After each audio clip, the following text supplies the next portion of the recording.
Hi, it's Valerie and welcome to your OT Coaching Tune-Up.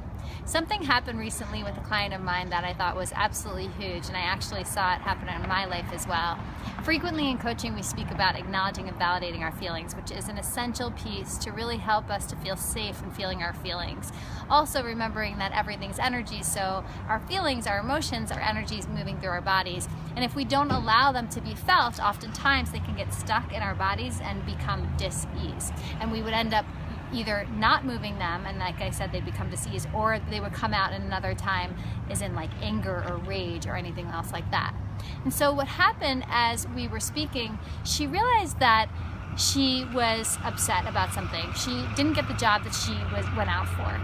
And so we spoke about that, and I just said, well, what are you feeling from it? And she expressed she's feeling sad, she's feeling upset, she feels deflated, and she felt frustrated. And she was mad at herself. And so then we went into it a little bit more, acknowledged and validated it, and then as we were going through it, she said, you know, I'm just really frustrated. I mean, all I really want to do, I see what I have to do is just acknowledge and validate my feelings and then just get out of self-pity.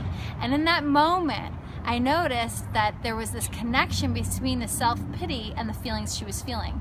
So I asked her, I said, what does it mean to you to have those feelings, and why is it attached to the self-pity? And all of a sudden she had this moment of, oh my gosh, I equate all of those feelings, the feelings of being sad, the feelings of being frustrated, the feelings of being upset, that is self-pity, therefore that's a bad thing, therefore that means she's in the victim. So ultimately what the point is that yes, feel your feelings fully, acknowledge and validate those feelings, but then check in. Do you have a story that's attached to your feeling?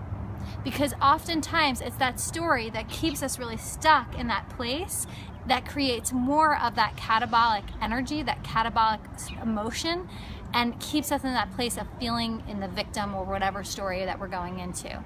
So a great practice, and I notice this with my own self, is that when I go into a place of feeling a really intense feeling, I'm starting to watch, well, what's the story behind the feeling? And then instead, in that moment, going, hold on a second, if I just let myself feel these feelings, and instead of going, it's because of, and I just let it be feeling in my body, that story gets less and less powerful, and I stop giving my power to that story and let myself just feel this feeling, and inevitably it moves through me faster. So I hope that's useful for you. When you notice yourself having some catabolic feelings that are feeling really overwhelming to you, just stop and ask yourself, what's the story that's attached to this right now, and see if there is one, and then see if that you can detach yourself from that story and allow yourself to feel those feelings fully. I hope that helps, and if you need any support at all, just reach out to me at valerie@organictwist.com, and as always, expect great things.